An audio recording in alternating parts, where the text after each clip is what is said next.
Hey, what's up everybody? This is C.L.S. all-in-one. In today's video, I'll show you how to build a 4-foot tall wood fence without any digging, using some galvanized steel posts along with some treated lumber. So the pickets I'll be using for this job measure at 5.5 inches wide by 4 feet tall, and the rails are 2 by 4 inches by 8 feet long, and these are made with AC2 treated lumber, which protects the wood from rot and decay. But alternatively, you could also use cedar pickets and rails for a job like this, but the price for materials might double in price. And for the posts on this project, I'll be using a 2 3/8 of an inch by 6 foot tall terminal post with a thickness of at least 16 gauge or thicker. Okay, let's get started. So right here, I've made a mark on each post at 49 inches because I want each post after it's installed to have close to 23 inches underground and 49 inches above ground. Next, I will grab a level and a fence post driver and line up the first post where I want it to be.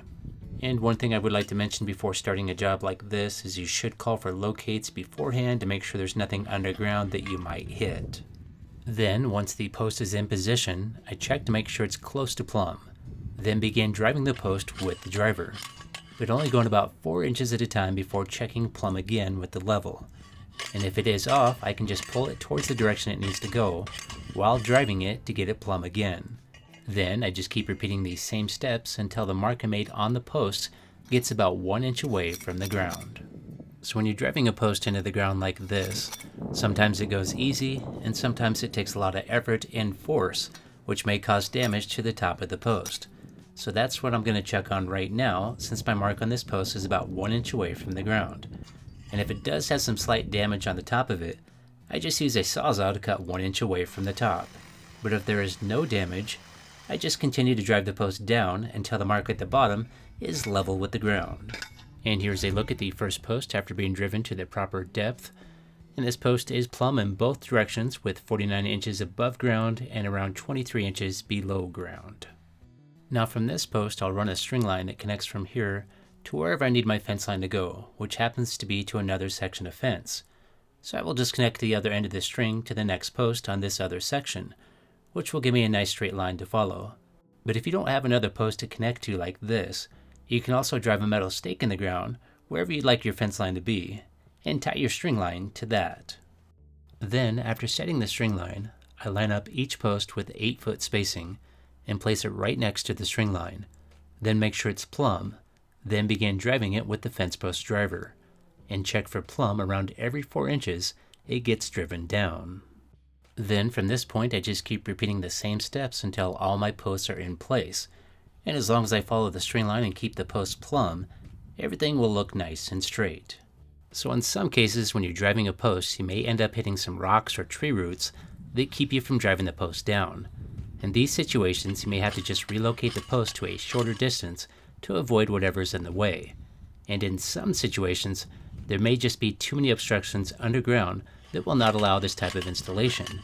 But with this particular job, I installed 65 of these posts and had 100% success rate, with only around 13 of these requiring a lot of extra force to drive them down. Another thing I'd like to mention is, if you want the top of each post to be at a uniform height with each other, you'll have to grade the ground around the fence line area to have an even slope, or you may end up with some posts being higher than the others, which will make it look uneven. For example, right here, the dirt in this area is a little bit high, so I will grade it down just a little bit so this post can drop and be at an even height with the rest. And now that I have all the posts in place, I will begin installing the Simpson Strong Tie metal to wood fence brackets.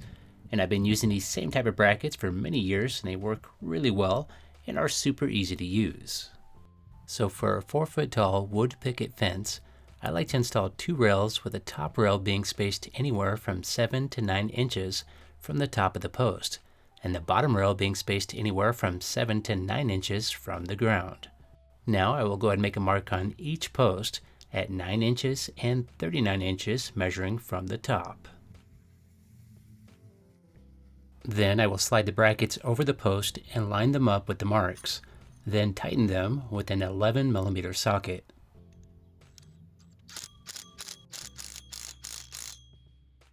And you may notice when you tighten these brackets, the flanges might get crooked. So to fix this, you can just tap them back in position with a hammer. And here's a look at all the brackets I've installed so far. And now it's time to begin installing the 2x4 rails. And here is a quick tip: if you don't have a helper that can hold one end of the 2x4, you can use a clamp like this to rest the 2x4 on while it's being secured to the brackets. So I will start by centering the outside edge of the 2x4 with the center of the post. Then secure the rails with some 1 1/4 inch galvanized lag bolts. Then I repeat the same process on the other side and the top rail. Then place the next rail in position and secure it with the outside edge butted up against the previous rail like this. And one thing you want to keep in mind if you are using treated lumber is that they will shrink slightly over time. So you want to make sure the ends of these rails are as close as possible to each other to avoid any big gaps in the future. And at this point I will go ahead and push the post caps in position, which protect the inside of the post from filling up with moisture, and they also make it look nicer as well. Now this section of the fence is ready for pickets, and I like to get my first or starting picket in position with it being plumb and at the height I want. Then I secure it with at least 2 screws at the top and bottom. Then from this point I will install another picket down the fence line, and this picket will just be installed temporarily, but I will also make sure this is plumb and at the desired height I want, but only secure this one with 1 screw at the top and bottom. Next, I install 1 screw at the top edge of both of these pickets, then tie a string line between them, and make sure it's nice and tight. And now I have a nice guideline to follow to get all of these pickets installed at a nice and uniform height. So this is just an example of how to create a guideline for your pickets to follow. And you could also increase the distance between these 2 pickets all the way up to around 32 feet at a time. But anything past that may cause the string line to sag, which would not be a good guideline to follow. So the top of each picket will line up with the string line just like this. As you can see here, my starting picket is nice and plumb, and I'm ready for the next picket. And since I'm spacing all my pickets at 2 inches apart, I'll be using this spare piece of 2-inch wide trim as a spacer. So I'll just press the spacer against the starting picket, then place the next picket up against the spacer, and line it up with the string line. Then secure it with at least 2 nails or screws at the top and bottom. And for my fence, I'll be using some 2-inch galvanized ring shank nails. So nails are obviously faster, especially with a nail gun, and will work just fine for building a fence like this. But screws can create a more secure connection with less of a chance of ever popping loose. So if you're looking for the least amount of maintenance as possible in the future, screws might be the better option. As far as treated wood versus cedar wood, I would say that cedar is the far superior wood for longevity and durability, but it's not very budget friendly. Treated wood makes a nice option because it's fairly cheap, but you should expect that some of the wood may twist or warp over time as it dries. Now at this point I've reached the first temporary picket, so I will loosen the string and attach it to the next temporary picket I have in place already. Then remove the first temporary picket and place it in position further down the fence line, so it's ready to attach to later.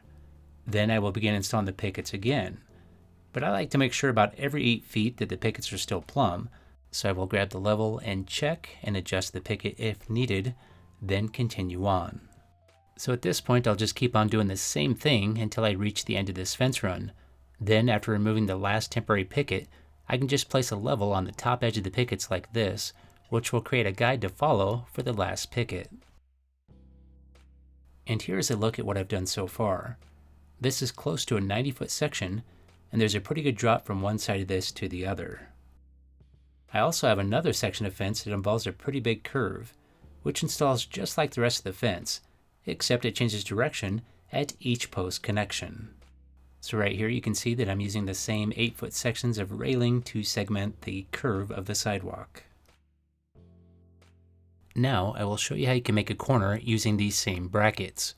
So at the corners, if you make the rail go all the way to the end of the bracket like this, and secure it with flush mount screws, you can then secure a rail going the other direction like this, with a 3-inch screw at the top and bottom to create a nice and strong corner.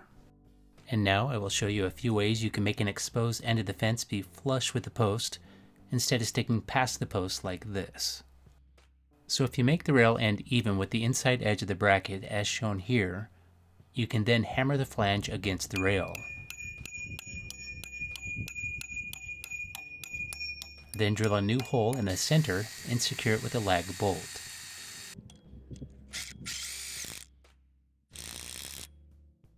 After that, it can be hammered around the rail and secured with a flush mount screw. And then, to make it look nice, you can install a picket at the end that screws to the fence panel and also screws to the metal post using wood to metal screws. And here is one more option.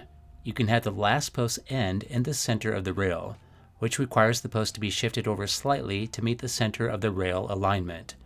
Then when the bracket's positioned as shown here, I can hammer the flanges against the 2x4 rail on both sides and secure it with lag bolts.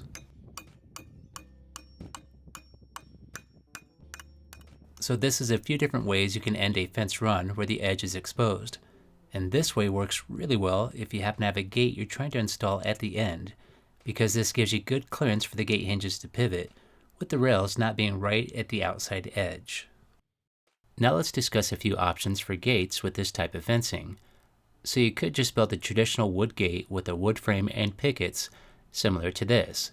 Then get a hinge kit that's designed to attach to wood on one side and a metal post on the other side, as shown here. This makes for a great option and it looks nice as well, but it does require some custom work and wood gates can get a little bit heavy. A second option would be to just use a standard chain link gate like this one, because you can just go buy a gate ready to go that comes with all the needed hardware. And this makes for a nice lightweight gate, but the downfall is that it doesn't match the rest of the fence. And a third option would be to use a chain link gate, then strip the chain link off of it so it's just a frame. Then you can install some pickets on the frame using some 1.5 inch wood to metal screws. But depending on the style of frame you're using, you may have to add an extra support bar in the middle of the frame to make the gate a little bit stronger. I like this option because it saves time using a prefabricated gate and it matches the rest of my fence.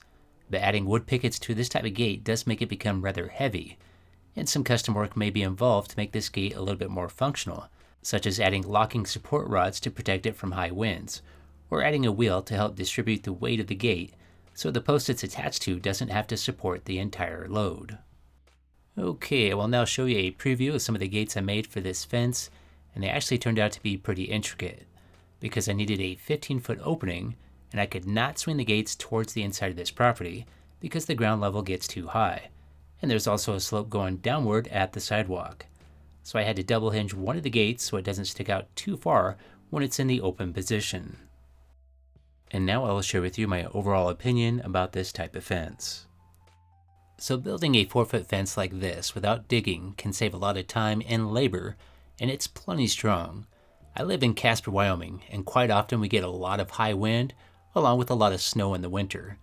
And with all the fences I've built over the years, they're all holding up great. But with that being said, if you do live in a high wind area, I would probably not use this method to build any fences that are higher than 4 feet, because the stress involved with a 6-foot tall fence in high wind areas is much greater.